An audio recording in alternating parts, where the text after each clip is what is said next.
All right, we're live for whoever will listen to this because I removed myself a little bit from Facebook. Needed to take a break, so I won't be sharing this in any of the usual X Files groups. But we are back. It's Pete and I, and we're talking X Files. And thank you everybody who does listen every Thursday or almost every Thursday around this time to our retro reviews, season 4. We're at the end, Pete. Episodes 19 through Yes. 24. We have made it. We are, I guess we're like a third of the way through the series, I guess, more or less, a little bit more than a third. Yeah. So here we are. So tonight we're going to be talking these last 6 episodes, plus a little bit of what we thought of this season overview and our top 8 episodes of the season. So we got a lot to do, so we're going to get straight to it. And we're going to begin with episode 19 called Synchrony. And it is an episode that debuted on, excuse me, April 13th, 1997 to 9 million viewers. Has a 7.9 rating on IMDb, written by Howard Gordon, David Greenwald, and directed by James Charleston. The synopsis is that Mulder suspects that the culprit of a bizarre murder in which the victim was frozen solid may be a traveler from the future. So this is the X Files going time travel timey wimey. What do you think of this, Pete? What do you think of this episode? Yeah, I dug this one. It kind of telegraphed itself in like the little opening teaser. I think right there you kind of got the gist, but the way it got there was enjoyable. I like the overall message that it leaves you with.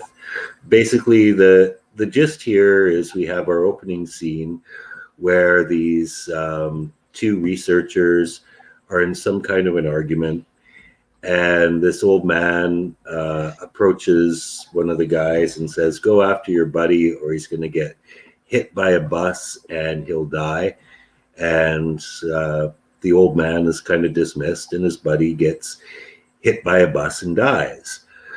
The FBI get involved when it turns out that these people are turning up dead, being frozen to death with some kind of chemical that like basically instantly turns you into dry ice. And the main suspect is the survivor of this encounter with the old man, and it becomes pretty apparent that he did it, but it wasn't him. It was, in fact, the old man who, shock of shocks, it is this scientist who has come from the future. Why? To prevent the technology that will eventually lead to time travel, because apparently it ruins the world. So overall, pretty predictable, but kind of a cool little Twilight Zone-ish message about how time travel probably would ruin the world, and that was probably the best part of it. That and some of the gnarly freezing deaths. Mm. Yeah, I dug this one. It was just for me just a solid episode, nothing special. Uh, and it was kind of cool to see X Files dig into time travel. I don't think was there ever a time travel episode before this one. I don't remember. No, I don't think so. Yeah, so I dug that it because I really love time travel stuff. In fact, Doctor Who is my favorite show. So, um, but it didn't feel like that's the X Files, bread and butter. So I don't know if they were able to explore it to its full weird extent, like a show like Doctor Who can do, and get all loopy and stuff, and like uh, get you going for a brain twist. So that's the only part that I have a little bit of a bias because of the fact that I love time travel stories and I know how cool they can be. Everything from Back to the Future, you know, part 1 and 2 and 3, they're all good. But part 2 especially is it's so cool. Like all the time paradoxes that are created in that movie. That it just fell flat for me because of that. So I have a little bit of a time travel bias with it. Um, but I gave it a 3.5, Pete. I just thought it was a solid little episode, but sort of nothing interesting to say. And that's another thing is that a lot of times X Files episodes have something to say. There's a little bit of a message, whether it's an environmental message or whether it's like a well, this is the reason why this person got revenge, and you almost feel for the person who's getting the revenge. Like it leaves you with something, like the good episodes at least. And this one didn't really leave me with anything. It was just like, okay, that was nice, and next episode. So that's what I'm giving Synchrony 3.5. Fortunately, the next episode is a damn classic. And it Yes. is Small Potatoes. And this premiered on April 20th, 1997 to 20.86 million viewers, written by our man Vince Gilligan from Hmm. Breaking Bad fame later on. Directed by Cliff Ball, 9.1 rating. This is probably one of the highest ranked episodes we've seen of The X-Files. And oh, what's not to love about it? The synopsis: a town celebrates a surprising number of births in a short span of time. Only all the newborns have tails.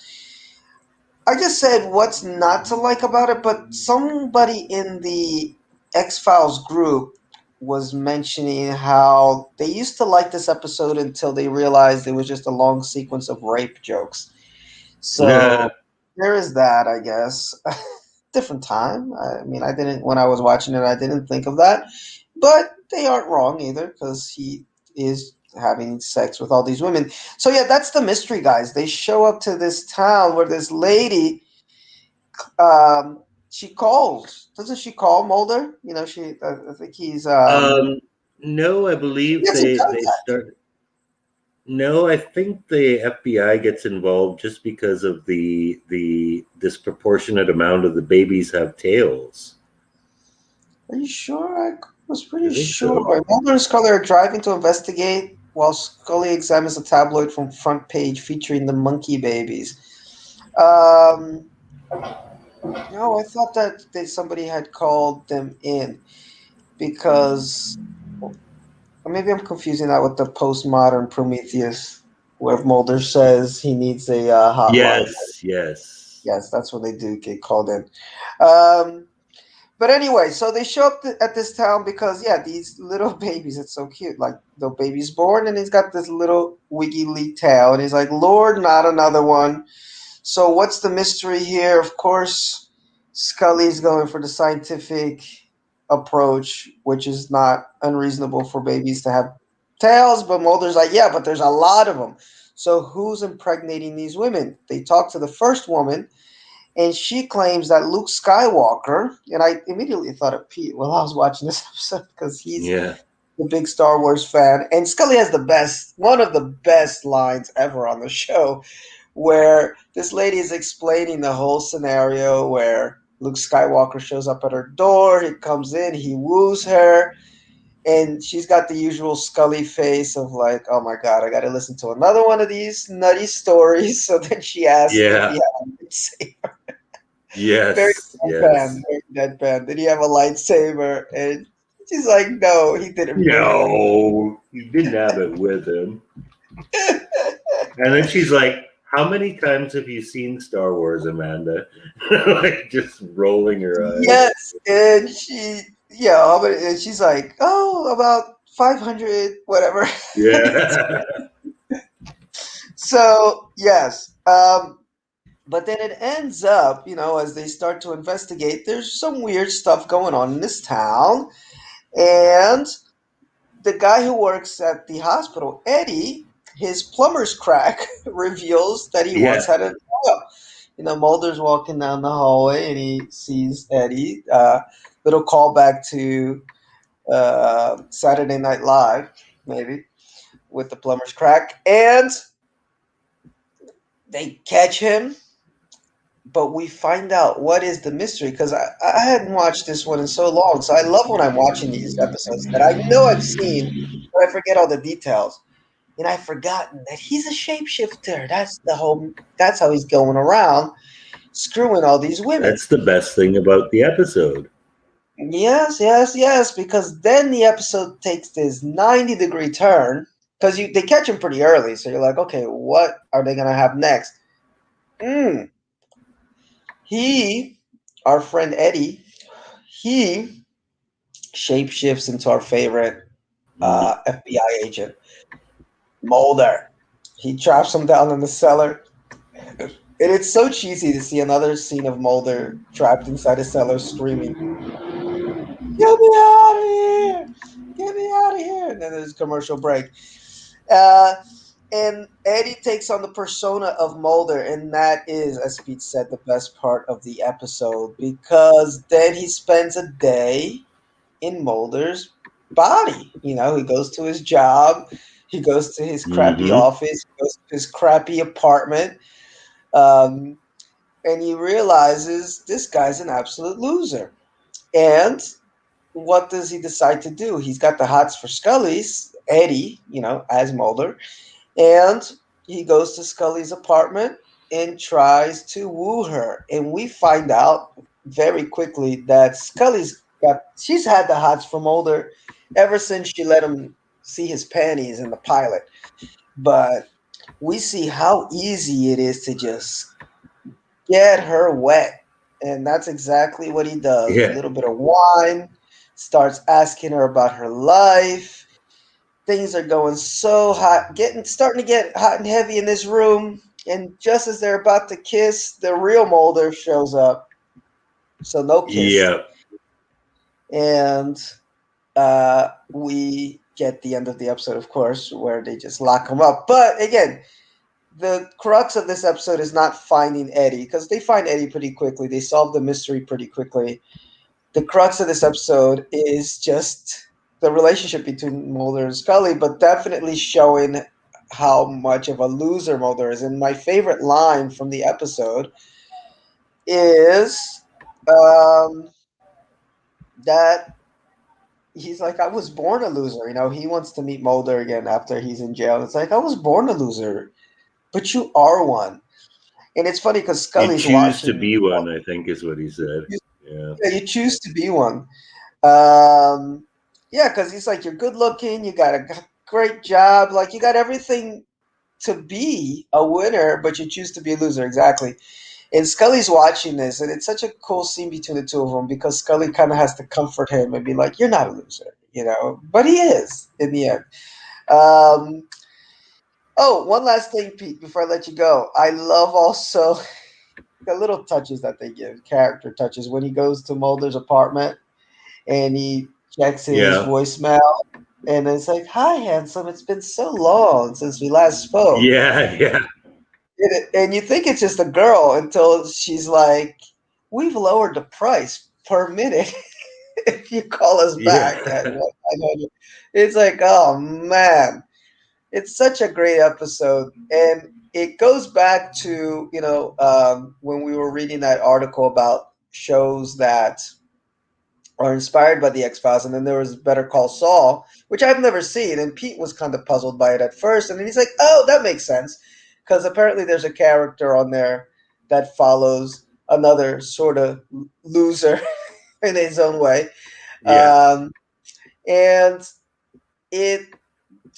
Although the episode focuses on how Mulder's a loser or chooses to be, just a whack job, it also shines a light on why Scully follows him. Like Scully just why is she following this guy? What is it about him? One, I think she's a little smitten, definitely. But two, I think women. Well, I shouldn't say this to all the women in the audience, but women do have a tendency to want to fix guys. I think she may have a little bit of that in her too. He's a hard case. and women love a hard Yeah. kiss. But anyway, go ahead. What are your thoughts on small potatoes? Yeah, it's one of my favorite episodes of the season for sure. Just because it does really deeply tap into the chemistry between Mulder and Scully being, having more potential than is explored in the show, especially the look on Mulder's face when he barges in on them and sees that they're about to kiss. He's like, oh my God. He just like wants to bury his face in his hands. Um, Trivia note about this episode. Do you know who plays Eddie Van Blunt? No. It is former X Files writer Darren Morgan. Are you kidding me? Um, no, I am not. Vince Gilligan apparently wanted to cast him in this because it was his first comedy episode, and he wanted to kind of pay tribute to him for writing some of the early X Files comedy episodes. So yeah, he actually wrote that part for him. I didn't Another know that. yeah, another favorite scene of mine in this though is the one where he does the taxi driver bit in front of the mirror. I thought that scene Mm. was great. FBI pulling out his badge, tries to pull out his gun and look cool, but he almost drops it. That was a pretty funny scene. And when they realize what happened, because what happens is they take him into custody and he morphs into the police officer that has him in custody and he escapes and they're trying to figure out how this happened. And Mulder says something like, I have a theory on how this happened. And Scully's like, what? He transformed himself into his captor and walked out the door.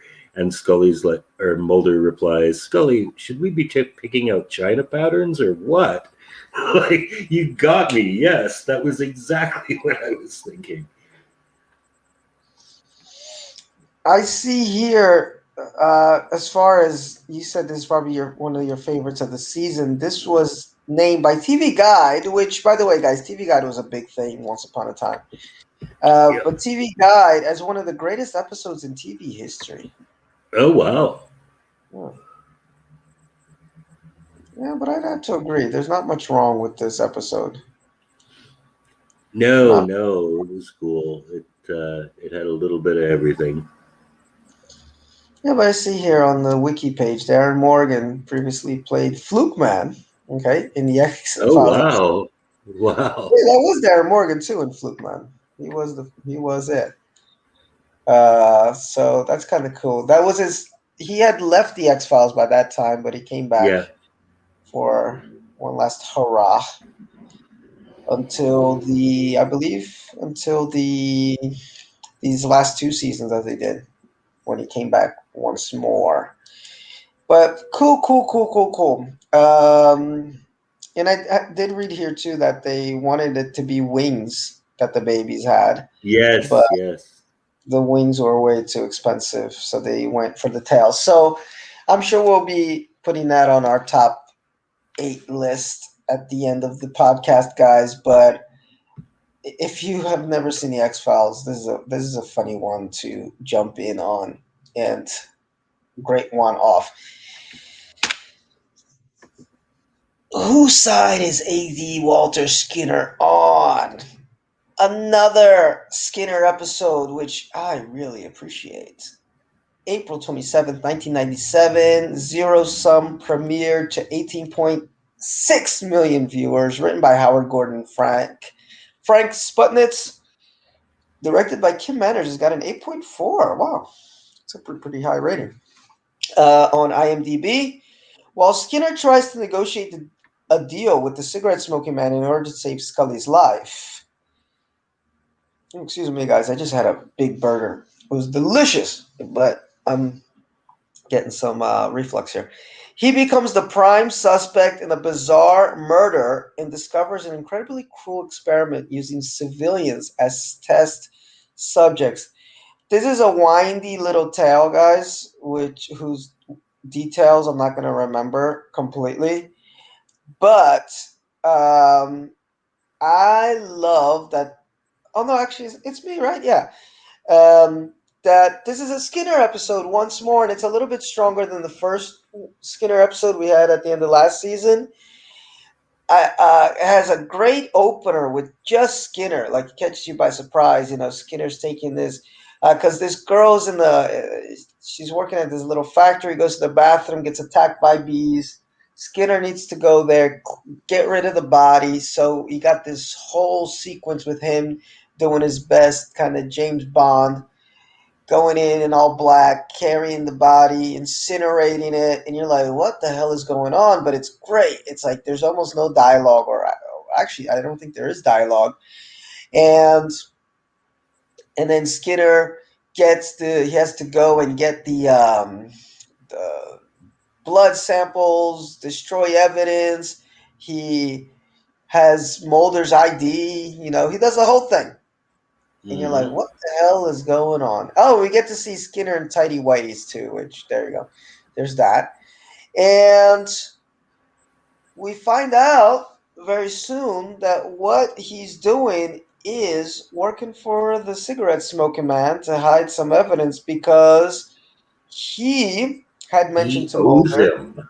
yes, because Mulder a few episodes ago was wanting to make a deal with the cigarette smoking man in order to save Scully's life. And Skinner's like, you don't want to dance with the devil, man. You don't want to, because he's going to own you. And that's, more than just some foreshadowing. It's like kind of telegraphing what Skinner is going to do for his friends, which are Mulder and Scully.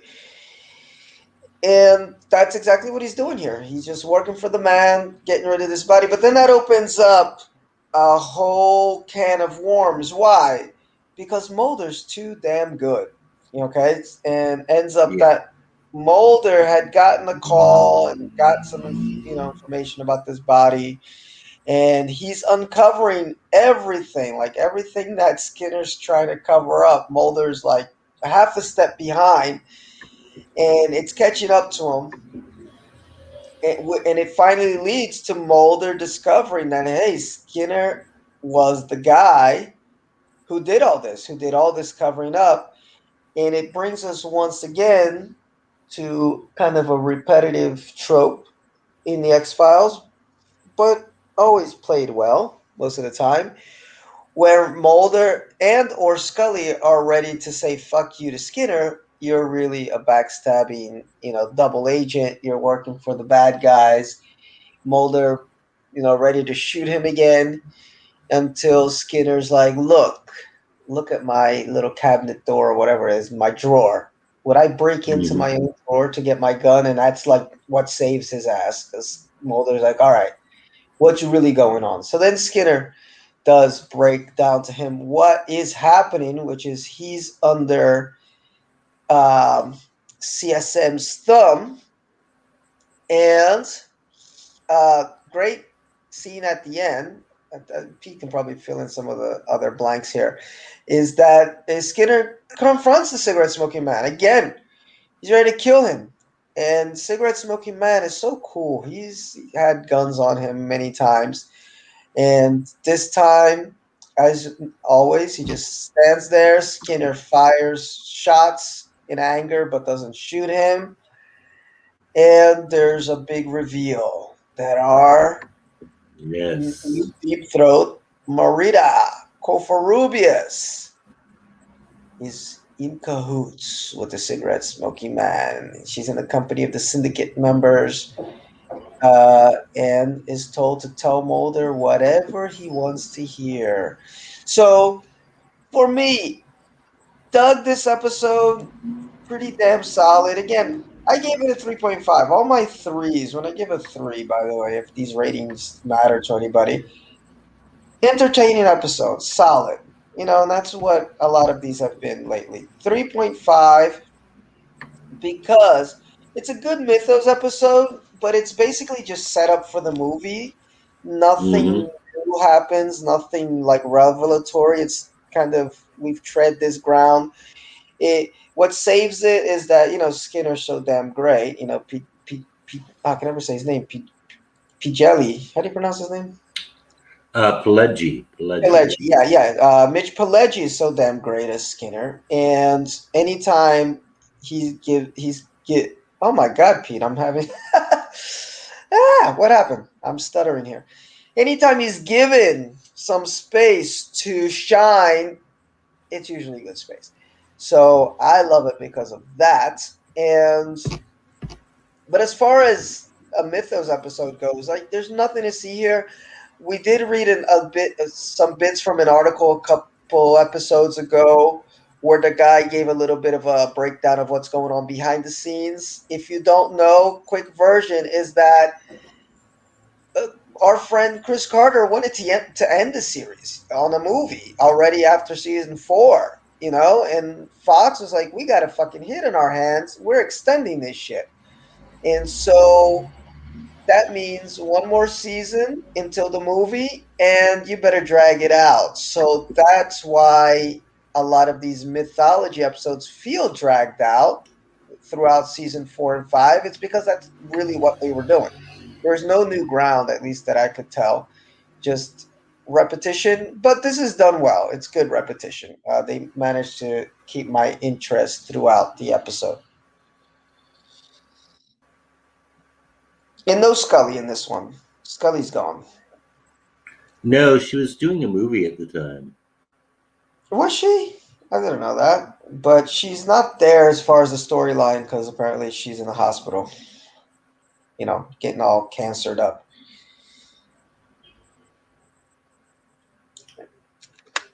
Yes, yes, that's the reason why. That's the reason given for her absence. But yeah, pretty much the same. I mean, for me, the bees was a star of this. The bees are scary, especially the scene where they attack the school.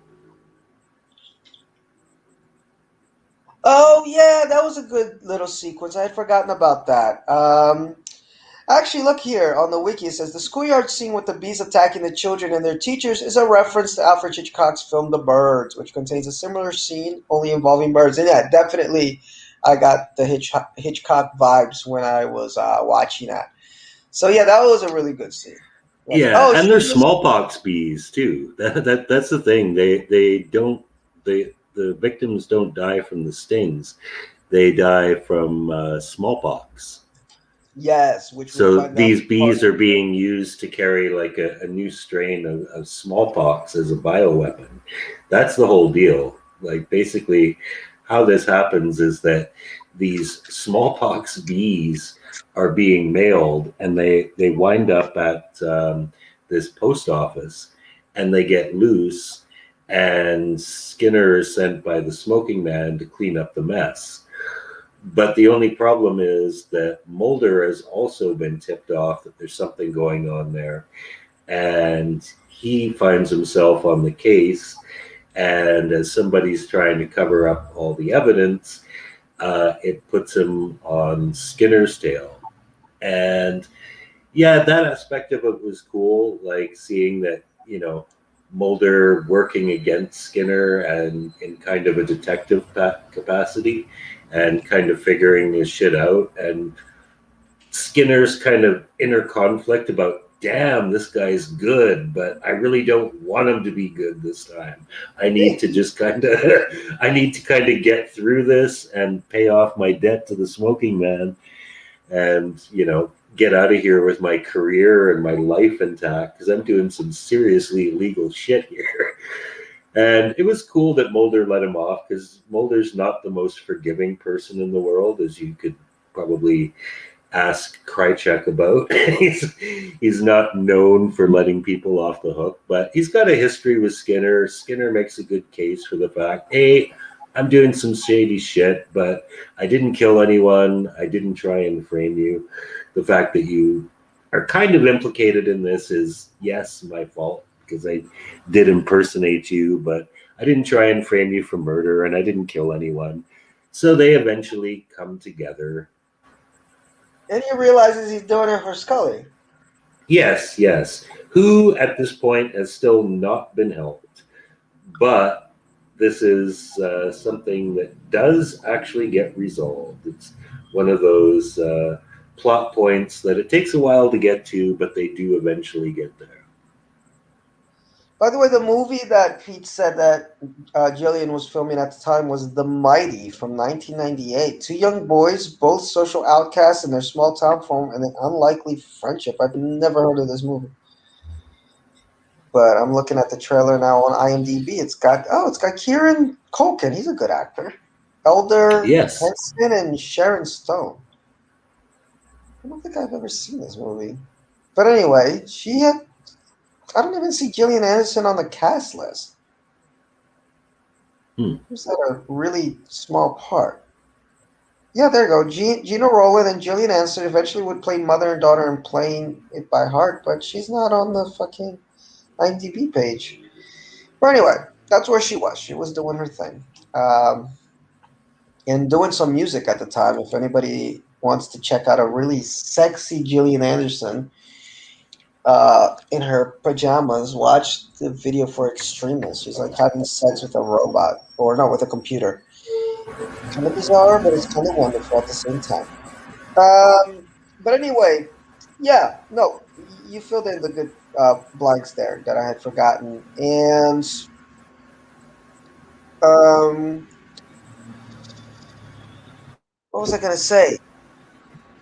Oh, the bees with the smallpox and everything. Yeah, like what you said is right.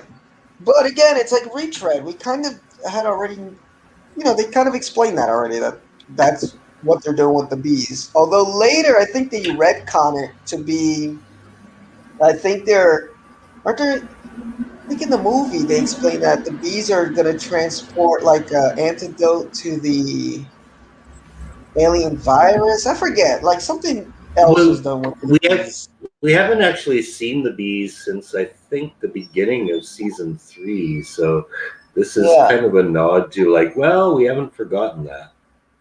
yeah, yes, and they play a huge role in the Play a movie. So big we'll get role in the there. movie. I'll We'll be get watching there. that this weekend probably. Oh, cool. All right, so let's move ahead to. Speaking of nods to movies, there's a little nod to Red Rum, Red Rum, Red Rum, The Shining, and we got Elegy premiered on May 4th to 1997 to 17.10 million viewers. It's got an 8 rating. Yeah, that's actually pretty high. It's the 20th. Oh, no, I don't want to read that. 22nd episode, by the way. Ghostly harbingers of death began appearing to people who themselves are not far from death's door. Hmm. Go ahead, Peter. Yeah, this one is kind of forgettable actually. Not really a lot to say about it, but apparently it is largely because they wanted to set it in a. They wanted to do like a One Flew Over the Cuckoo's Nest type episode. Great movie, which I just watched again for about the millionth time last weekend. But they couldn't find a place that resembled a mental institution that would give up this much space. So they shifted it to a bowling alley, and our protagonist here is an autistic guy who works at this bowling alley. And he has the ability to see the recently deceased. And there happen to be some murders taking place at this time, and he is able to see the victims before they die. And that's basically the premise here. Um, Overall, pretty forgettable episode, really. If you want to watch a X-Files episode that deals with autistic people, I think definitely the season 1 episode with Zelko Ivanek was a lot better than this. I barely remember this one, and Somewhere yeah, beyond the sea. Beyond the sea. The no, one where no, she visits no. guy in the No, no, no, no. The one about the rocket scientists trying to get to Mach 10 or whatever. oh, that episode. See, that was a forgettable one for me. But okay. That's a good one. Yeah, so not really a lot to say about this one, actually. Yeah, it's another episode about autistic people, except this one's about ghosts instead of psychic transference and body switching, which was much more interesting. See, I got the opposite opinion because I feel like that episode is a little bit forgettable. Not much big fan of that, and I thought that the guy here playing Harold um, did a much better job. Stephen M. Porter. He did a much better job um, portraying somebody with some mental illness than that guy from that episode. That Um, I thought the star of this episode was actually the killer, and that it kind of harkened. You can see what their original idea was coming from this because it was supposed to be like one flew over the cuckoo's nest type of thing, and it turns mhm. out the killer is Nurse Ratchet. She's literally Yes, Nurse Ratchet. She's like the bully nurse of the mental home, and she's got like a beef with poor old Harold, and she's just killing everybody that he likes because she's yeah, fucking mean.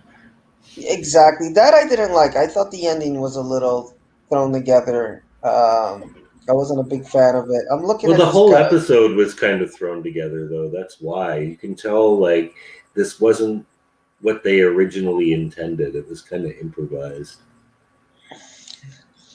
I don't know. I thought they meant to go. Well, elegies and poems. So, One Flew Over the Cuckoo's Nest scenes in the mental hospital are reminiscent of the film, especially since the actor who portrayed Chuck Forge also played Charlie Cheswick in the famous movie. And the character of Nurse Enos is similar to that of the sadistic Nurse Ratchet. Um, but anyway, what I liked about this is how it focused on Scully. You know, um, I believe this is the first of quite a few, especially in season 5, episodes where Scully sees the paranormal and she doesn't know how to deal with it. She actually doesn't tell Mulder that she sees a ghost. No, And so, for me, what made this episode kind of good, I actually gave it 4 stars. I actually really liked it. Is where it takes the Scully character, who I had mentioned last week. There was like a string of episodes that were just very Scully centric. I believe she won an Emmy this year for this season of the X Files. And moving on to season 5, which I started about a week ago, and I've been flying through. I really enjoyed season 5. Scully gets a lot more spotlight time. Um, she's like almost like the heroine of a few of the episodes. And I think maybe the writers realize, hey, we got a gold mine with Scully. Like she's supposed to be, you know, sort of like she was supposed to be just like the Robin to Mulder's Batman, but she's way more interesting of a character than Mulder because Mulder's kind of just got one beat. You know, he's just paranoid, and I mean, what else? I mean, he's just paranoid, and yeah, he really needs to find the truth. Whereas Scully's got so many dimensions from the science side, the skeptic side, to I've seen a lot of stuff that messes with that science side, to my religious side, to you know, what do I tell my family side, about everything that I'm doing, to I really like this guy, but why am I following? There's like way more dimensions to the Scully character, way more interesting to write, I believe, than Mulder. And so for me, this is another episode where I was really transfixed by this development in her character, where it starts out as "ha ha, Mulder, so you think a ghost, appeared to these people?" And in the end, that scene where she does separate from him, and usually those are the scenes where Mulder sees something, and she's, it's the classic Scully, stay here with him. Mulder runs after the bad guy, and he sees all the paranormal action, and she never does. Here it's the opposite. They separate, and she sees the ghost, and she sees the message. She is her, and it's what do you call it? It awakens this side in her. She still has her skeptic side because she thinks that it has something to do with her nosebleed, and the fact that she's got this brain tumor. Maybe she's hallucinating. But I like the character of Harold a lot. He just very, I don't know, he was a believable, uh, mentally challenged character. I've seen, the X Files has done quite a few, and they don't always come off that well. In this one, I didn't feel like he was acting. I thought like they really found the mentally retarded guy. Just the only part that I didn't like, which not put it a few notches down for me, is the kind of a weird ending as far as the explanation of who was killing everybody. It was the Nurse Ratchet of the group. By the way, Pete, did you watch that show on, was it Netflix, that they had like the didn't have a Mm, series about Nurse Ratchet like when she was young or they something? did. It didn't last long though, and to be honest, it looked like they were kind of marking it as like a misery type horror story, and to me that just kind of rang false. She's not Annie Wilkes. She's just like a mean spirited control freak. She's not what the series was promising it to be. I didn't think the early life of Nurse Ratchet made for a very compelling subject matter. Ratchet. Yeah, Um, but I think it did well. They might have a second season. Because it's Netflix, so you can't really say it didn't last long because they just like drop a season and go. right. Um, but from what I remember, folks in the Talking Films group, um, what do you call it? Gave it some pretty good. It says Ratchet was ranked number one in the Nielsen's rating.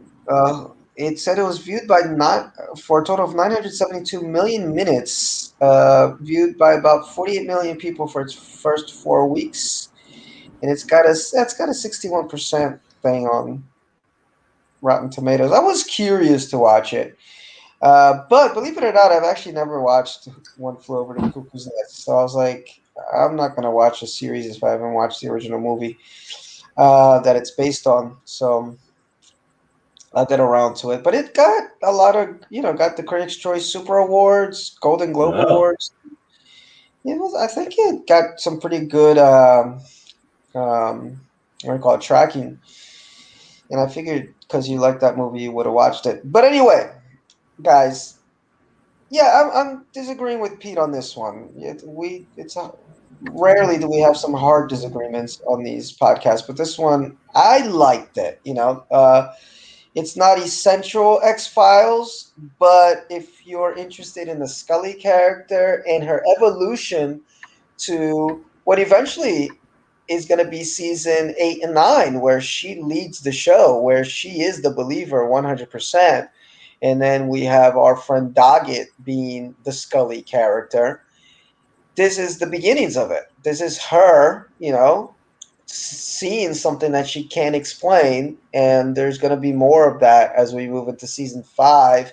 So I feel it's an important episode if you're a fan of Scully. And then Jillian's fucking awesome.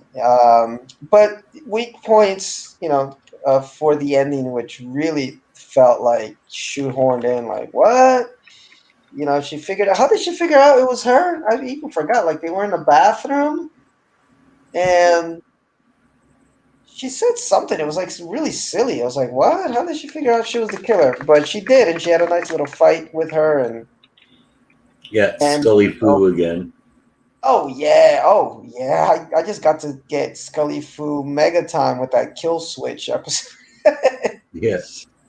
Just although it was clear that it was her body double, but it was kind of cool to see Scully kicking some butt, much more than Mulder does. Mulder tends to get knocked on the head a lot. So that gets us to our next episode. Which is, speaking of Mulder choosing to be a loser, oh my god, this episode, man. But anyway, okay. The X Files episode called Demons. It premiered on May 11th, 1997 to 19.10 million viewers, written by R.W. Goodwin, directed by Kim Manners. Does have an 8.1 rating on IMDb, which surprised me. Mulder wakes up in a room alone, only to find out that he is in Providence and he cannot remember any of his activity in the last 48 hours, although this synopsis is missing the fact that he's drenched in blood, or his clothes is, and he might have murdered some people. So go ahead, Pete. I believe. Oh no, is this on me? I think Um, it is. Yeah. yeah. So yeah, Mulder wakes up with a lot of blood in a strange hotel room, and Mulder uh,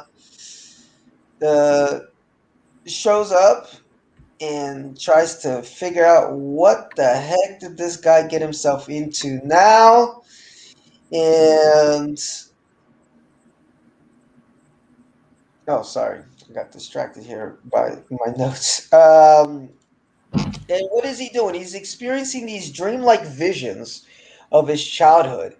And in these visions, he's seen that there's this terrible tragedy that's happened in his home. And they involve his mother, his father, the cigarette smoking man, the younger version, and his sister. So he's starting to believe that whatever happened to his sister is not necessarily connected to aliens, and this becomes an important plot point for the Mulder arc, Yes. which goes all the way to the season finale, uh, which he starts to doubt the whole alien thing. So that's kind of interesting with Mulder. So we've had a lot of Scully development in the other direction. She's becoming more of a believer in general of like paranormal, and he is still does believe in the paranormal, but the big one, which is the alien abduction and whatever plot, he's kind of losing that plot a little bit. And so the beginning of the episode is just kind of, uncovering the mystery of what happened to Mulder. They investigate here, investigate there. Ends up that they go to this house that was close to where he used to go when he was a kid, like their summer home, the Mulder summer home. He finds these two people there that have been shot and killed. Ends up, he can't remember why he did it, and everything's pointing to he was there when this happened. So he gets locked up. I'm locked up. They won't let me out. That's Mulder's story. That's where Mulder is in the orange. But while he's there, he keeps experiencing these other seizures. But then, what becomes the little hook here that Scully follows is that there's other people that are getting these same type of seizures. Okay, and Mhm. they are all connected to this Dr. Charles Goldstein, a psychiatrist who is doing these very experimental tests to recover suppressed memories from people. It's this unconventional therapy that stimulate electrical impulses to the brain. And it ends up that Mulder, that's where this story just fell apart for me. Unless I'm missing something, Peter, let me know. But really, Mulder just went to this treatment. Like, he's that dumb. Like, he just thought, or that desperate. I don't know. But he went to Dr. Goldstein on his own volition. He didn't get trapped there, or the cigarette smoking man didn't create some crazy ruse to get him to go to this doctor. He just goes. Probably saw this ad in the back of like some weird ass newspaper magazine. So he goes to this guy, and this guy is doing this experiments on Mulder. So at the end of the day, Mulder goes to Dr. Goldstein, forces him to finish the treatment because he really wants to know what happened in his childhood. Uh, and then the psychiatrist tells Scully that Mulder left his office to exorcise his demons because Scully does show up and arrest this guy for his uh, unconventional treatments. And this is the best part, really. Scully finds him in his house in Quano Comtois, however you pronounce that. He's balled up on the floor, a gun in his hand, you know, and then jolted by seizures, Mulder aims the gun at Scully, and then we have another kind of pusher type scene, and she attempts to convince him to not shoot him because it's the hallucinogens that are injected in him, and Mulder fires a shot, and again, I mean, they use this trope so much in the X-Files, but he didn't shoot Scully, obviously. Shoots past her, and he breaks down into tears. He lowers his weapon, and then, she comforts him in the end.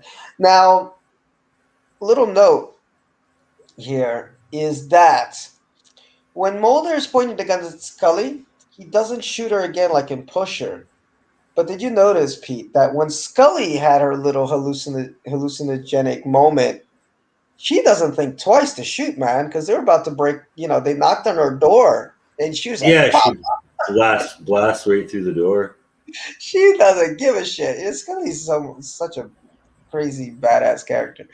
But yeah, Mulder thinks about it. She's like, I don't give a shit. I'm shooting right through the door. It could be the pizza delivery guy. You're dead. Uh, but yeah, one of my notes I put Mulder's an idiot with these nutty treatments.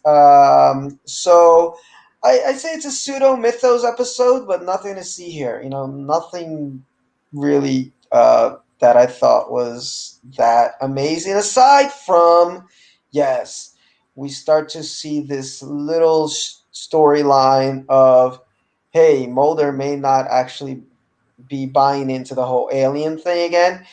And for those that are following the mythology, Mulder believes his sister was abducted by aliens when she was younger, but there's evidence that perhaps it's not aliens that are abducting people, it's the government that's abducting people to perform tests on them, and they're making it look as if they are alien abductions. So that's the whole line that they're playing here, which is straight out of Art Bell. In fact, I was listening to an interview with the guy who's an insider who was talking about just that.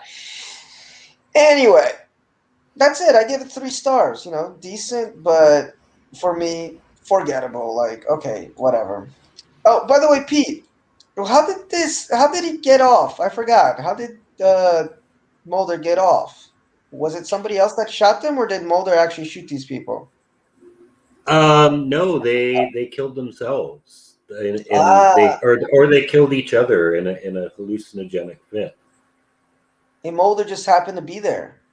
Yes, yeah. Mulder went to visit them about their abduction experiences because they had the same doctor, and then after he left, they went crazy and either shot each other or shot themselves.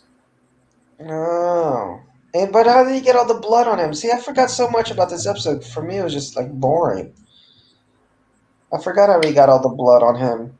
Like in a way, I think there was a little line there about it being a setup. Like somehow he got set up to be there at that exact moment, but I just can't remember exactly what it was. But Scully figured it out, Yeah, which is why you know, he got off. Like they let him out.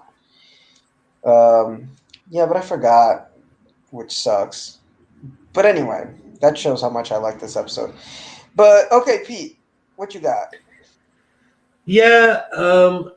I kind of like the way the episode started. It actually kind of reminded me a bit of that Christopher Nolan film Memento, which I think actually is probably my favorite Christopher Nolan film, where it starts at the end of the movie and works its way backwards. Oh, Memento. Um, the situation that Mulder's in at the beginning is so compromising. Like it looks so bad. Like even though we know probably he didn't do anything, it looks like he did, to the point where even Mulder thinks he did. Like he denies it. He plays innocent, but he's still, he's a cop and he knows how bad this looks for him. So while he's smart enough not to say anything to incriminate himself, not to give a confession, he's basically like, I can't confess. I don't remember anything, and that's the God's honest truth. So the mystery of what happened here was genuinely interesting to follow up until a point. And then, of course, it leads us to this quack doctor who's using ketamine to recover repressed memories. Once we got that figured out, it becomes a little less interesting. Although I did like the fact that it comes back to this relationship between his mother and the smoking man. Um, that was something that was touched on at the end of the last season and the beginning of this season, and then hasn't really progressed much up until this point. But at the beginning of the season, it is definitely implied that his mother had an affair with the smoking man, and that possibly he could be the father of Mulder or maybe even Samantha. Mhm. It's not clear, but definitely his mother had an extramarital affair with this guy, and in this episode, he actually confronts her on that. And she bitch slaps him for it, which I thought was really unfair because obviously they did have an affair and it's totally within Mulder's right to ask. But I guess there's just some shit you don't talk to your mom about, even if it's really, really important. Yeah, well, that and again, those little seeds had been planted way back with the episode where he goes and visits her before she got the I guess it was season 3 finale going into season 4 where she got the stroke. That CSM definitely had a little bit closer of a relationship to the Mulder family than just working with the dad. Yeah. So that was a strong scene, and that was strong acting by David Duchovny going there and asking him his mom like, what really happened? What really happened in this episode? I mean, between you and this man, and she won't say. She will Nope. not say. Um, yeah, I can't figure out how it is that Mulder got off. I completely forgot, but there's definitely something that I mean. Scully figures out that the blood splatter doesn't match the way that it would be on his shirt, but I don't know if he gets off on it being the fact that they figure out that this guy just gave him this hallucinogen. But why was he there to witness that? Maybe he tried to stop them. Maybe that's what it is. He tried to stop them, and then he just got blood splattered on his shirt because of that. But wasn't his weapon used? Yeah, he had two shots fired from his gun as well. Yeah. So, guys, if anybody's listening and remembers in the comments, because I don't feel like going back and watching this whole episode just to figure that out. But they definitely figure out why it is that he's innocent. That goes beyond just he was on crazy drugs.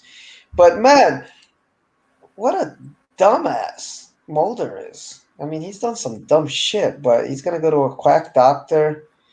But whatever. That leads us to the season finale, which was actually pretty decent. 19.85 million viewers watched this on May 18th, 1997. Written by Chris Carter, directed by R.W. Goodwin. It's got an 8.8 rating on IMDb. So a lot of strong episodes, according to the fans. Researchers in northern Canada discover what may be irrefutable proof of alien existence. Even Mulder is skeptical, and so sinister agents begin to kill to prevent its revelation, leading to a shocking conclusion.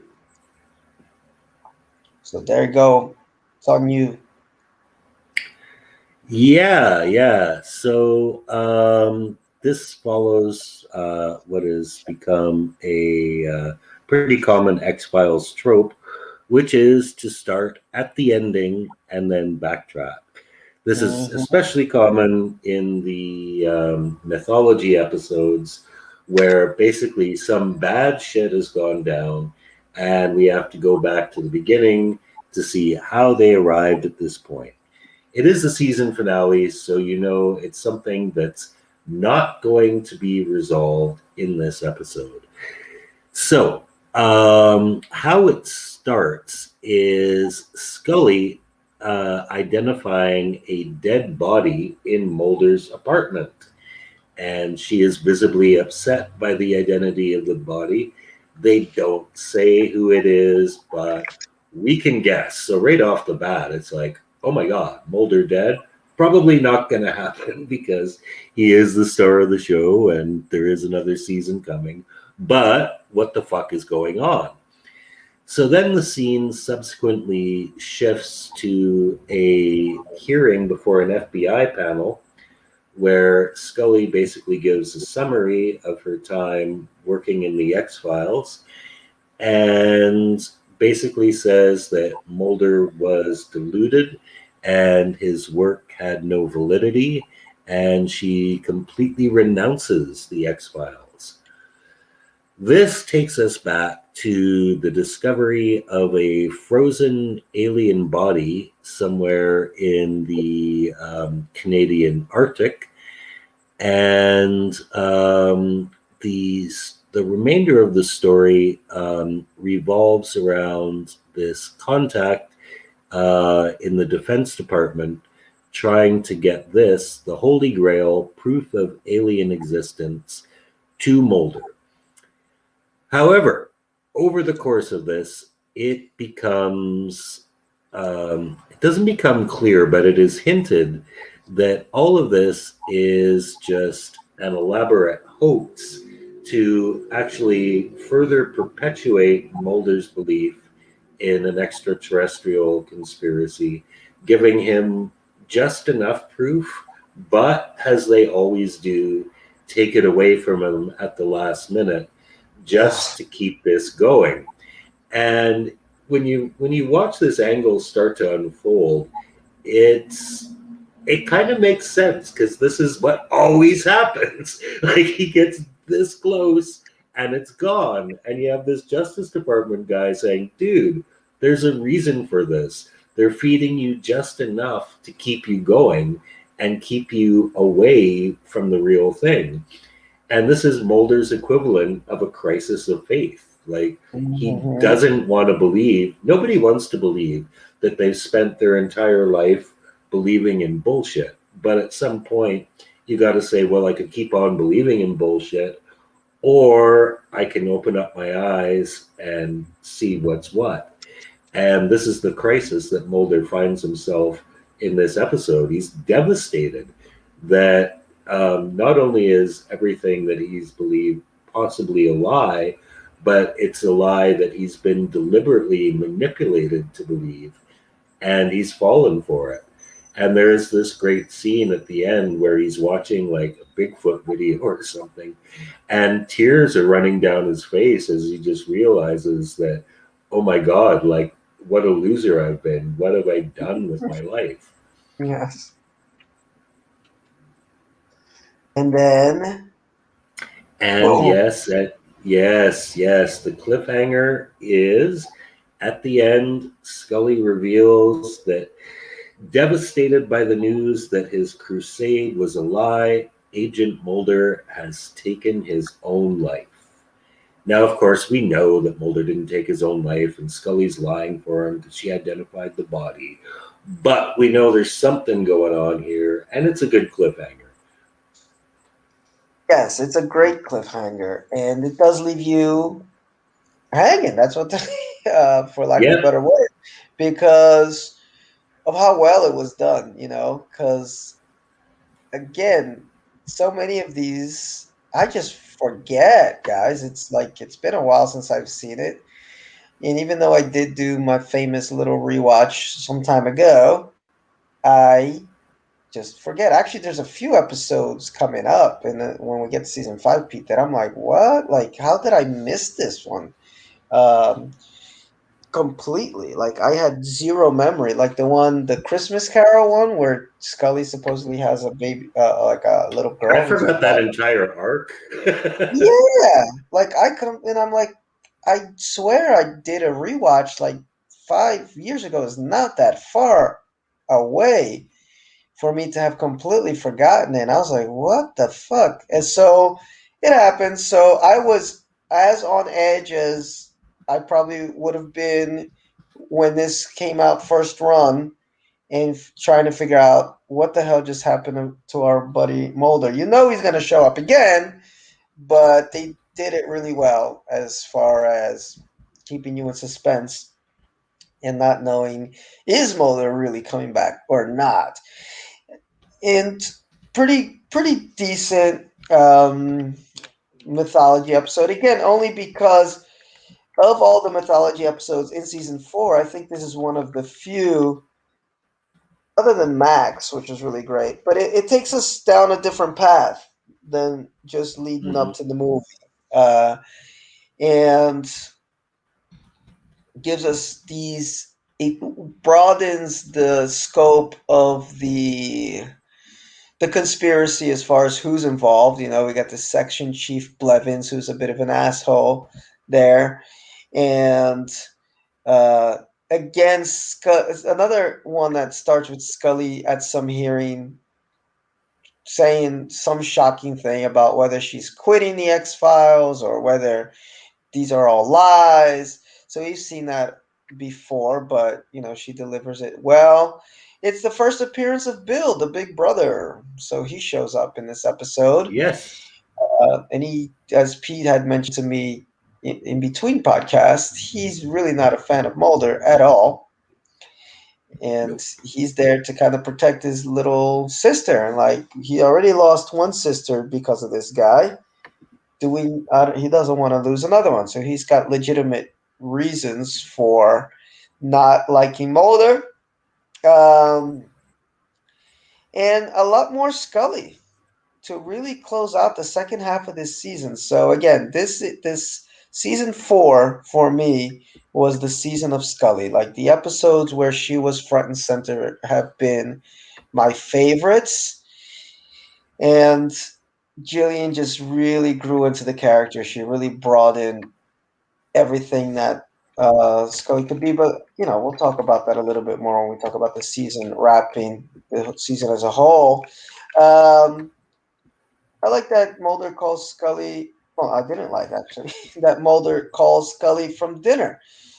It just shows how obsessed he is with this crusade, but also how easy she's pulled into it. I mean, she's out with her family. She's having a family dinner, and she just goes wherever this man calls her. I just had one little question: is how this guy Babcock buried the alien body after being shot? Because they're out there in the middle of the Canadian, whatever tundra or wherever they are, and they have this body of this alien that is buried in the ice. They're digging it out, and then these guys come in the middle of the night, shoot everyone. But Babcock's smart. He's got a gun, so I guess he must have shot the two guys. But he did get shot. So eventually Mulder shows up there after they meet with the scientist who's like, or I don't know if he's a scientist, but he's a curator of some sort. And he's like, this is the one. You know, this is the one. It's a real alien body. We're going up there. He goes there, and they find everybody dead, but they find the alien body has been buried. Like Babcock somehow was able to get this huge chunk of ice on the ground, whatever. Uh, but then they are able to get this body back to the U.S. somehow. Again, I don't know how they were able to transport an alien body, but they did. And they do some more alien autopsy, X Files style, but you know, call back to the famous alien autopsy show on Fox. I don't know if you did. Did you see that, Pete? Do you remember when that was the big? I remember when it was on, but no, I didn't watch it. Yes. Oh, it was so silly. My God. But anyway, seems like the X Files won't let Fox ever live that down. So they do an alien autopsy. Uh, and yes, so the government is using these alien stories to cover up bigger lies. And that's what Scully explains. That's what the second part of this episode digs into real clearly. And Mulder cries, then kills himself. See you next season, all. And I give this one, I forgot to put a rating here, but it was a pretty good mythology episode. I give it a 3.5, maybe a 4. I dug this one because I've been really hard on the mythology episodes this season, but this was all right. Good season closer. And yeah, speaking of season closer, that's it, y'all. As far as the seasons are concerned, we're just gonna do a quick rundown of these episodes and which ones would you skip and watch, and then we'll talk about the season as a whole and give you our top 8 episodes, must-watch episodes. So we started this podcast with Synchrony, and I would skip it. I mean, it's not a terrible episode, but nothing to see here. Yeah, I would say the same. Good episode, but not must see, and not even really very X Filesy. It has like a time travel type thing, but that's a bit out of the X Files scope. To me, this is more like Outer Limits than X Files. It made me want to check out that show Fringe that people talk about because they're like, it started out a little bit like X Files 2.0, but once it got going, it dealt with more stuff like that and it did it really well with multiple dimensions and time travel and all stuff like that. So it did make me want to watch that. But hey, at least they tried to do a little time travel episode, but I don't think it was done well. Small Potatoes, definite watch. You Oh got to. yeah, This is tops. yes. I Zero. found Amanda watched Star Wars 368 times, and she expects to hit 400 by Labor Day. I don't think I've seen it that many times. All right. And I don't think Luke would be showing up at Pete's store. It'd probably be Princess Leia. Oh no, what's the chick that you said that you would do? The girl from Rogue One. Jin Urso. Jin Urso. Yes, that's because Pete was like, of all the Star Wars women, that's the one. So there you go. Yeah. Zero Sum. I don't know. I give this a pass actually, because it's a Yeah, mythology episode that you posted that article about how to watch the X Files. Just watch the mythology episodes. This is a mythology episode you could probably skip. I agree. And yeah, I'd go skip. I mean, it's cool to see Skinner in action, but if you're, yeah, whatever, just skip it. Not a bad one though. Not a bad episode at all. And what about Elegy? I yeah didn't really care for this one. Yeah, this one I'm of the opposite opinion. I'd say watch it because of just Gillian Anderson's performance and what it shows about her character evolution. So I dug this one. And Demons. Demons. I'd say again, it's pretty much skippable. I agree. Actually, I didn't like this episode that much.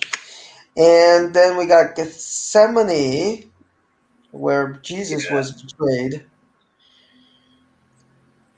yeah, definite watch. Absolutely, it's the season. Almost all the season finales here kind of must watch. I But agree. this was good. This was better than the last season finale, because the last season finale didn't really have much of a cliffhanger, except for Mulder, Scully, and Jebediah or Jeremiah, whatever his name is, being cornered by the alien bounty hunter in a junkyard. It's like that's no more of a cliffhanger than a mid-season two-parter, really. But this was one that's like, I'm gonna have to wait the whole summer. So Yes. yeah, definite watch. I had forgotten about that and Mulder telling Scully, just get out of his way. And she's like, stop, I'm an FBI agent. Pop! Smacks the shit out of her. Yeah. Yes. not the greatest of the season finale. So there we go, guys. Season wrap up. What are your general thoughts on season 4? How would you rank it as far as all the seasons we've seen so far? Difficult to say because I really liked season 3 and season 4. I felt was really slow out of the gate. But when we do our best episodes of the season, you'll find like a huge chunk, basically right from the middle. So I would say, yeah, a bit slow out of the gate. It wrapped up the non cliffhanger bit pretty quickly, and then there was a lot of meh, and then the middle just rocked it, and then you can see as we get to the end, there's basically only one watch against five misses for me. So I would say, yeah, great middle season, some all-time classic episodes in there. Sorry, I had two watches, four misses. But I think overall, I might say season 3 still holds up as being slightly better. I would have to really sit down and look at it, which I'm not going to do. But just based on this podcast and the episodes that I selected, most of the best episodes come from the middle, slow beginning, and kind of trickles towards the end. Yeah, I gotta agree with you. I was surprised by how bad the beginning of the season was, especially because it had a great, that Heron Folk was a great part 2 season opener. Home is one of the all-time classics for a lot of folks. But then it just went like from Toliko to Unruhi to the field where I died. Sanguinarium was like, we got a little bit of love with the musings of a cigarette smoking man, but then we got this arc out in Russia with. I mean, it's great to see Krychek again, but nothing to see here. And then yeah, towards the middle is where it picks up with Paper Hearts and Leonard Betts and Memento Mori. But I was surprised by how difficult it was to get through season 4, because usually when I do my rewatches, or my watches, I should say, I'll knock off 2 episodes. Like that's my goal usually when I do watch these, so I can be ready for the podcast. I got to watch 6 episodes in a week. So I'm like, okay, I can find at least 3 nights out of the week where I can watch at least 2 episodes. But if the episodes are really good, I'll knock out 3, sometimes 4 in one sitting. In this time around, I mean, I would watch one episode and be like, okay, that was enough. Like, I have to wait a couple days to watch the next one and the next one. Um, so probably the weakest season so far. I mean, season 1 has a lot of clunkers, but it's got so many damn classics in there too, that kind of even for me, season 1 and 4. But there's something special about the classics in season 1, because that's like just as hardcore X Files as you can get, before it got convoluted and before it got Arizona bigger was than. still a cult show. Yeah, yeah. So there's a little bit of this dark streak to season 1, which makes those Monster of the Week episodes especially extra special. And oh, 1 second. Okay, it maybe not nudges it just a little bit above season 4, but a really good season.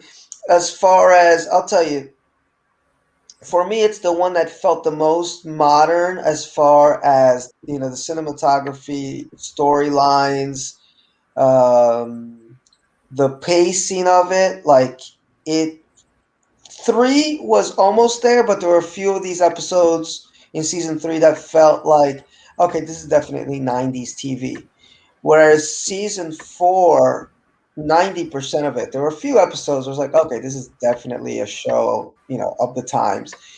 But a lot of it was like, okay, this is more than just the bridge to modern TV, to The Sopranos and whatever came after. But this feels like a show that could be on TV now and, you know, uh, kids would watch it because it's not moving at slug space, and the cinematography is good, and the action's good. The Scully Fu is great, So there is that, it's a step up in production value. Um, let's get to our top 8 episodes. I'm gonna let you go first because I'm still a little indecisive here about what I'm gonna put, or undecided about what I'm gonna put as number 8. So I'm gonna Okay. let Pete. All right. My number 8, I guess, would be Musings of a Cigarette Smoking Man, which actually I watched when it originally aired, hated it, watched it in my last rewatch, and still wasn't a big fan. Thought it was unnecessary, but on in this episode, I finally picked up on the joke that the whole episode was basically one of his pulp stories that he wrote as part of his career as a failed aspiring writer. And yes, maybe this pulp story was based on his real experiences. Some of it was true, maybe some of it probably wasn't. Had that great monologue, had a lot of jokes about how deadpan he is with the ties for Christmas, the fixing of the Super Bowl. He's responsible for the Buffalo Bills never Never winning win. the Super Bowl, and it was just a great episode to put that actor center stage. Actually, tonight, because I finished season 5 and I didn't really have time for the movie, I watched some of the DVD extras, and there's a great interview with William B. Davis where he says he considers the cigarette smoking man the hero of the show. Ah, So he obviously has fun with that character, and you could tell in this episode. So I've done a complete 180 on this episode, gone from hating it to not ranking it as one of my all time favorites, but really, really digging it. he is so funny in his interviews. I remember when the first time I got around to watching him in interviews, and it shows what great of an actor he is because of everybody that is in this show. He's the one that, for me, is the furthest from how he is in real life because he's such a jolly Yeah, old dude. He's yeah, joking, he's laughing, like, because Mulder kind of feels like an extension of David Duchovny, Scully more or less, Gillian Anderson, and down the line. But there is nothing of William B. Davis in The Cigarette Smoking Man. So yeah, it's always cool when you see interviews with him because he's such a cool guy. He's the one you want to have a beer with. He's really yeah, funny. totally. Yeah. Um, oh, Pete, I'm gonna ask for Pete's help here because I don't know which one I would pick as number 8. I like El Mundo Gira and I like Kaddish. Which one did Okay. I like more during the podcast? I can't remember. Well, I liked El Mundo Gira a lot better. I think you did too, because I didn't really like Kaddish at all. You like them both, but I liked El Let's Mundo look. Gira. I'll give Kaddish a 5 second little honorable mention. Of all the ethnic episodes that they've done, uh, well, yeah, El Mundo Giro is another ethnic episode, but it's a cute love story. I like the love aspect of it. It's a nice episode, but I'm gonna knock it off because it doesn't explore it as much as it maybe could have, and it's really darkly filmed. El Mundo Gira is the X Files doing something that it really hammers down and does well in season 5. The what's that? The postmodern Prometheus, Prometheus. and in later seasons, especially season 6 and 7, which is make fun of itself and make fun of other television genres. Um, because by season 4, the X Files was no longer a cult show, but it had to walk that line of, hey, we got the hardcore X Phillies who are into the show because they are hardcore paranormal, government conspiracy fanatics who actually believe this stuff and actually take down notes as they're watching the X Files. But we're also like just a popular TV show. We're like friends, we are that also. And it's a fine line to walk, and some folks even think that season 5 is where it's over. Like, season that's it. The X-Files was not the X-Files after season 5 because it jumped the shark. It became too much of joke too much about itself, etc., etc. But Mundo Zero is a great example of the writers recognizing that in doing something fun with it. In this case, they're making fun of this Mexican soap operas, but we got Mulder and Scully in the mix as secondary characters. That's another thing I like about this episode. Yeah. And what I like about, what's it, Clyde Barker's, the one with not Peter O'Toole, with Peter Boyle. yeah, Peter Boyle, Young Frankenstein. Because I think that was the first episode that I can recall where Mulder and Scully were the secondary characters. They were like us, watching somebody else go through whatever they had to go through. And in this episode, it's that sheriff in the immigrant town who's leading the way, and they're just kind of trying to tag along and figure things out. So there's a lot of stuff that it does right. And the ending is kind of funny, where the two brothers just go out on their own with their mutant faces and Yeah. try to find some peace. So a lot of things that they do right in this episode. Not a classic, that's why I ranked it down at number 8. But before I hand it over to Pete, I will say this, Pete. This was the hardest top 8 list for me. Like a lot of these like maybe my number 4 episode or number 5 is the first ones that are like 5-star episodes. Everything else is like, just made it solid but not great. Go ahead. All right. My number 7 is Never Again. Good episode. Scully, post cancer, starting to wonder, what the fuck am I doing with her life? And she runs afoul of her inspiration in the form of a talking tattoo. So, yeah, I like this one. Guest appearance by Jodie Foster. Great nod to the inspiration for the series, or at least one of them. And a nice look at Scully questioning what the fuck she's doing with her life. Yes. You're not my life. Or what was that line where, Mulder's trying to talk to her. She's like, you're not my life. But then at the end, he kind of feeds the line back to her.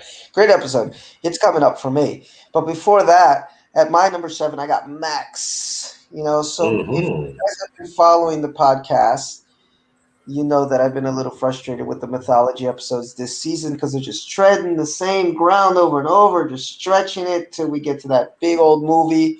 So Max was a breath of fresh air. I didn't put the part 1, which was good, but part 2 for me was just a great send off to this one off character all the way from season 1. Yeah. That he became a fan favorite because, as I was just saying, yeah, those of us who started watching the X Files from day one, I was one of them. We did because we were already into this stuff. We were watching Unsolved Mysteries before this, and we were listening to Art Bell and reading Richard Cooper and Behold a Pale Horse. So we were like keyed in already to government conspiracies and UFOs and all that. So Max was us, and he really resonated with the fans. So it was a great send-off episode for our old friend, and it was a mythology arc without being part of the big mythology, and that was a little bit of a bit of fresh air for me to get away from the bees and the oil and whatever else. Yes. My number 6 is one we did on this podcast, actually, and that is Gethsemane, or however the hell you pronounce that. It's The I can't spell it, but I can say it. Gethsemane. Gethsemane. Gethsemane, yes, Yes. the season 4 finale. And yeah, for all the reasons I stated, it is Mulder's version of a crisis of faith. And another reason too, it's hugely important. It completely sets the tone for almost all of season five.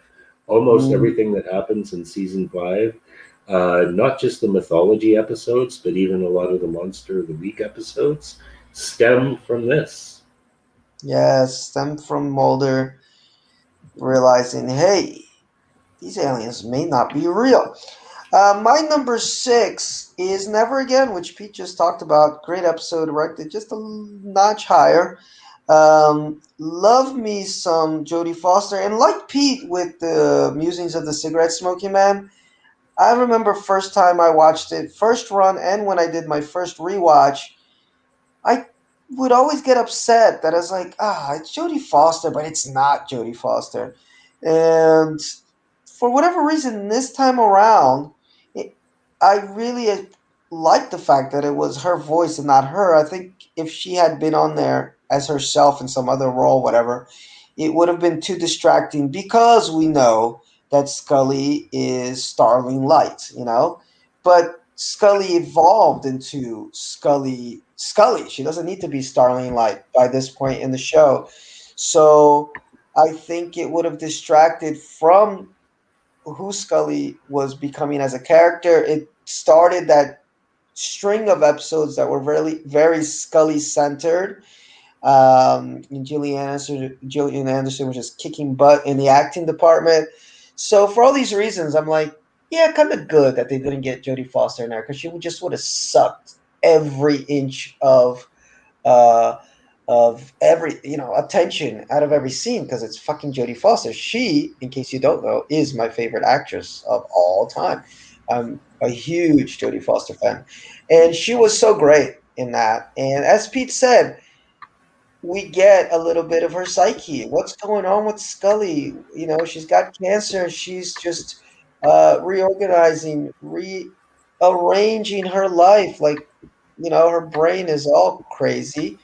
And this is a day, in the life of Scully without Mulder on her back. Mulder's out in Graceland getting some spiritual, um, whatever he's getting over there. So I dig it. Definitely, I would not have put this in my top eight maybe 5 years ago, but I had a reading of the episode and I really dug it. Really dug it. Okay, so my five is Max, largely because it's a mythology episode that has a definite resolution. There is no real accountability. Of course, all the bad guys get away and no proof is left, but the audience at least knows what's going on. And it had a pretty good climax on the plane there, too. So, yeah, good stuff. Loved Max. It's such a great end scene where they go back to his trailer and stuff, and real sweet episode. Number five for me is Paper Hearts. Okay, Mm, which is really, I mean, we talk about Gethsemane, but Paper Hearts may be the actual genesis of putting the seeds of doubt in Mulder's mind about what really happened to his sister.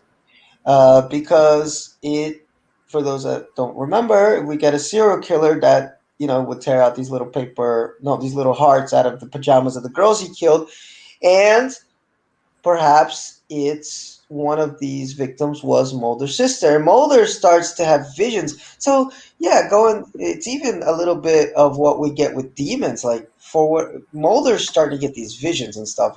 I don't think it's ever explained on the show um, how he has this, but he does. Anyway, great episode, guys. One, because the guy who plays the serial killer is just fucking great. Great acting. One of the best psycho killers they've had on the show, psychopath. And because it throws you for a loop, you're following this story for 3 years. Uh, and then all of a sudden it's like, what? The writers just say, yeah, fuck you. We're just taking this in a different direction for better or worse. And one thing that I liked about that article, Pete, is is that it explained, the difference between watching it now, like binging all these mythology episodes, versus when we watched it first run. It felt like eons, right? For us to get, like, the plot would move like one little centimeter forward between all these mythology episodes. And as we're watching them now and the story progress, it seems like it's so fast. And I think the article even said that, like, that might actually be a negative to watching all the mythology Right. episodes back to back, is that the it can feel like it doesn't have as much impact because it's actually speedier than you remember. And it's true, like, they get to the point and they answer a lot of questions much faster than we remember. And Paper Hearts, yeah, I thought, for in my mind, I was like, oh, the fact that Mulder believes that it's not aliens, that, like, comes, like, way, like, at the end of season 5 or something. And it's like, no, it's like right here, at the start of season 4, they've already sowed that seed. But really great episode, definite must watch. Okay. Yeah, my number 4 is Tempest Fugit, which is the part 1 of the two-parter that culminated in Max. I basically take it as like a mini movie, so you can't really have one without the other. Uh, Rated Max a little higher because that is where you get the resolution. Usually, I rate the first part of the two-parters higher because I enjoy the progress of the story about how it goes from something really innocuous into something really big. But then the second half, you don't really get much of a satisfying resolution. So usually I go with the first half of these episodes as being my favorites. But in this one, I like both halves a lot. Love the whole story. Rated the second part a little higher simply for the resolution, but I like this one as well. Indistinguishable almost. Are you rating it higher? But you said it first. How are you doing your rating? Because I'm going from 8 to 1. Oh shit! Yeah, I got them backwards. I do actually rate Max higher, but I changed it in Okay. my original writing. I had Max 5 and Tempest 4, but when I was thinking about it, I meant the other way. But whatever. Those are my 4 and 5. All right. So I They guess you can just you can decide them by a coin toss, really. But I I'm. would say, yeah, I did actually like. No, I have that right. I have that Well, right. you said you like Max better than Tempest Fuji. Yeah, Tempest but Fuji is a Tempest setup. Fugit. Yeah, yeah, right, right. Yes. So yeah, I rated Max 5 and Tempest 4. Should be Max 4 and Tempest 5, but whatever. They're the same show as far as I'm Well, they're concerned. more or less interchangeable. I didn't put Tempest Fuji on mine. Like, it didn't impress me as much as Right. usually the setup episodes do. Um, there's a lot that goes on, but you're right. Like, this one actually does seem kind of reverse, where Tempest Fuji has a lot of the action and stuff, and then Max is just like this slow resolution. And usually these two-parters are like setup, setup, slow setup, and then boom, part 2 is just them running around to Alaska and jumping on trains and all this crazy stuff. This one kind of reversed it a little bit, but I just thought Max had a little bit more heart. But anyway, my number 4 is Leonard Betts, which is Hmm. one of those episodes that I remember watching right after the Super Bowl when it premiered. I was so proud of my X Files. I was like, there's millions of people watching this right now. I don't feel so alone. And in fact, it is still the highest rated, or highest rated as far as viewership, X Files episode of all time. Because, yeah, it did premiere directly after the Super Bowl back in the day. And oh, it's just a fun episode, guys. It's a fun episode. Great monster of the week. It's the guy who's got this cancer in his body. His head gets chopped off in a car accident in the first episode, and he grows another head. He grows another finger. He grows another everything, and it's all fun and games. It feels like it's just another great fluke man, or another great squeeze, episode until you get to the last scene. After some Scully food, uh, and you realize Scully's got the crossfire. And it's like, Mhm. yeah, guys, we didn't forget about all that MUFON stuff from season 2, I think it was. Here it is. And oh man, even watching it now, it still shocks me as much as it did when I watched it first run. So awesome freaking episode.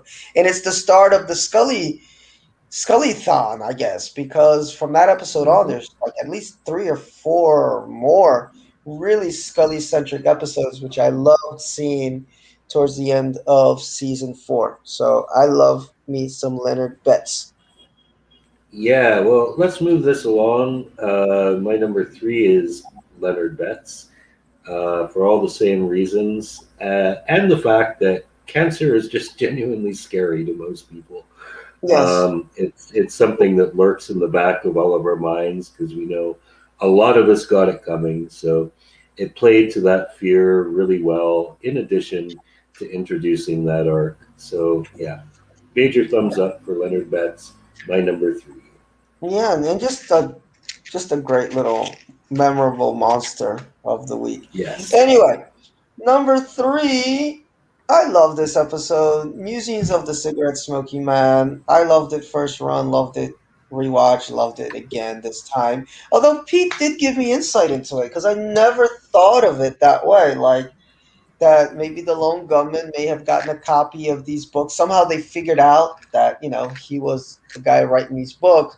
So they're patching together this possible history of the cigarette smoking man based on the novels that he wrote. I never even thought about that. But it's going to be even better now if I ever watch this episode again to think of it that way. I took it as, this is as gospel as we know, based on just information that we gathered from wherever. Um, and I like how silly it is at the same time. It's just so over the top. He was there for everything. He killed Kennedy. He had to kill Martin Luther King himself out of Yeah. respect for the man. Uh, Yeah. as Pete said, great speeches which, by the way, go back to that episode where we did that, and you get Pete reciting the monologue, which is fucking great. The chocolate, box of chocolates, Yeah. and William B. Davis just shining. Um, and it doesn't take anything away from how Darth Vader he still is going Yeah. forward with the series, even if they can have a little light approach with this character. Uh, so I love everything about this episode, and William B. Davis being the number one reason why it's ranked so high. Go ahead, number 2. Number two, when we did this episode, small potatoes, all the reasons we discussed. Mostly the Mulder Scully interaction. Also, seeing David Duchovny play somebody who wasn't Mulder, that was actually a really funny highlight. And for Yeah, the Luke Skywalker jokes, that was great too. I'm with you. I didn't even mention that. Yeah, because I do rag on Duchovny's acting sometimes on the show, but it was great to see him out of character and just being goofy and silly, and really great episode. And it's my number 2. Look at that. So we matched on one there. So that's my number 2. And what is your number 1 episode for season My 4? number one is Paper Hearts. That one ranks real high for me. I love these creepy serial killer episodes, and of course, it has the supernatural element in it. But yeah, it was a turning point in the series, as you mentioned, in terms of Mulder's perspective. But I don't know if you're into like true crime stuff, and you watch serial killer docs and read true crime books. This guy was about as legit a portrayal of like a real psychopath as you could possibly have. And the fact that he gets loose, just it was like Hannibal escaping in Silence of the Lambs. It's like he's a psycho, but at least he's behind bars. But now he's loose and he's got Mulder's gun again. Yes. Oh my God. No, I agree with you. It's a fucking great episode. Yeah, no, my top five here: Paper Hearts, Leonard Betts, Musings, Small Potatoes, and my number one, which I'm about to mention, are all like the 5-star classics for me of this season. And then the other ones, they're good, but they're there's a gap, big gap between them and these top five. And my number one episode is Home. I fucking love Yeah, this. I figured that was coming. Yeah, I love it, man. Uh, Shocking when I first saw it. Loved it on the rewatch and loved it again this time. I actually saw it twice. I saw it with a friend of mine and he loved it. So I was like, God damn it. Because it's hard for, to get someone from like this generation to watch The X Files. Talking to you, Justin Bramlett, who couldn't really get into The X Files because it's got a different pace, you guys. Like it or not,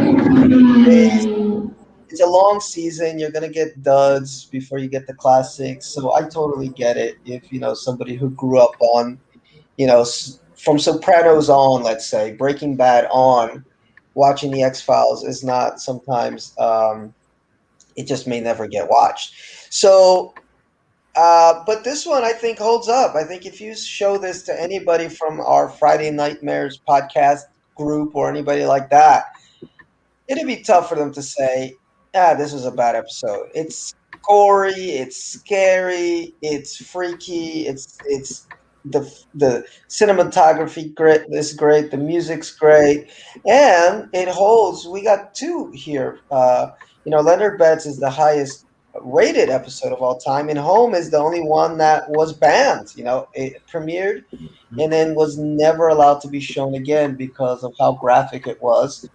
And I don't even think they showed it in England for whatever reason. It didn't pass the censors. So I love it. I love me some Home, and it's still held up for me. It's a really, really good episode. But all right, y'all. Yeah, that gets my honorable mention for sure. I definitely like that episode. Not top 8, but honorable mention for sure. Yeah, it made me curious to watch Home again because that's how bad my memory is. I mean, I just seen the what do you call it, season 10 and 11, comeback reviews or seasons, whatever you want to call them, and the revival. That's what they were calling it. And I completely forgot the plot line for Home Again. I know they revisit these guys because they escape at the end, but it made me want to watch that episode again. So there you go, y'all. Retro Review Season 4, episodes 19 through 24. Thanks for hanging out with us. Like I said, I'm taking a little break from Facebook for a minute because I was having a bit of a nervous breakdown. Uh, but I feel a little bit better. So, Pete, share this on your Facebook page. If anybody listens to this, share it elsewhere. Ready? And thank you, everybody who does listen. We appreciate you. We get our steady viewers every week. And feel free to comment below, like, and all that good stuff. We'll be on Monday night talking about Brazil. Okay, we might have an interesting guest on. And that's it, Pete. I'm gonna watch me some X Files. Alrighty. All right, I'm going to bed because I got to be up at Oh, 6 in the morning it's tomorrow. late. It's midnight. Yeah. It's midnight on the dot. No, midnight 01. Um, yeah. Yes. Adios, amigos. It's not a super busy day tomorrow, but I do have to be up early, so bedtime for me.